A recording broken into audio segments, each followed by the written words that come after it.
Hi friends, good morning. నేను మీ స్వామి రచ్చ. అందరికీ భోగి, సంక్రాంతి, కనుమ శుభాకాంక్షలు. ఆరు ఆరోగ్యాలతో అందరూ సంతోషంగా ఉండాలి, అందులో నేను ఉండాలని కోరుకుంటున్నాను. ఎందుకంటే నేను ప్రజెంట్ ఇప్పుడు ఈ రేణివల్ల చెట్ల కాడికి అయితే వచ్చాను. ఎందుకంటే సంక్రాంతి పండుగ రోజు ప్రతి ఒక్కళ్ళ ఇంటి ముందు ముగ్గులేస్తూ గోమాత పేడతోని బొడ్డెమ్మలు చేస్తూ నవధాన్యాలతోని పూజ చేయడం జరుగుతుంది. అందులోనే ఈ రేణివన్లు కూడా వేస్తారు. కొన్ని తెంపుకున్న చూడండి, ఇదే రేణివన్ల చెట్టు.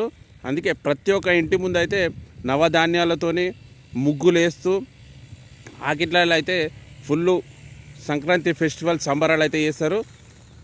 ఓకే ఫ్రెండ్స్, మా సైడ్ అయితే వీటిని రేణివన్లు అని అంటారు. మీ సైడు ఏమంటారో కామెంట్ చేయండి ఫ్రెండ్స్. ఇంకో విషయం ఏంటి అంటే, సంక్రాంతి హాలిడేస్లలో చిన్నపిల్లలు ఇంటి దగ్గర గాలిపటాలు ఎగిరేసుకోవడానికి బిల్డింగ్ పైన వెళ్తూ ఉంటారు. చాలా జాగ్రత్త ఫ్రెండ్స్. పేరెంట్స్ మాత్రం వాళ్ళని అబ్జర్వ్ చేస్తున్నారు. ఎందుకంటే గాలిపటాలు ఎగిరేసే టైంలో కరెంట్ తీగలు అవి ఉంటాయి. చాలా జాగ్రత్త వహించాలి, వాళ్ళని అబ్జర్వ్ చేస్తూ ఉండాలి. ఎందుకంటే వాళ్ళు హాలిడేస్లలో ఎంజాయ్ చేద్దామనేసి వాళ్ళ అమ్మగారింటికో లేకుంటే అమ్మమ్మ గారింటికో నాయనమ్మ గారింటికో పోతారు. మీరు చాలా అబ్జర్వ్ చేస్తుండాలి.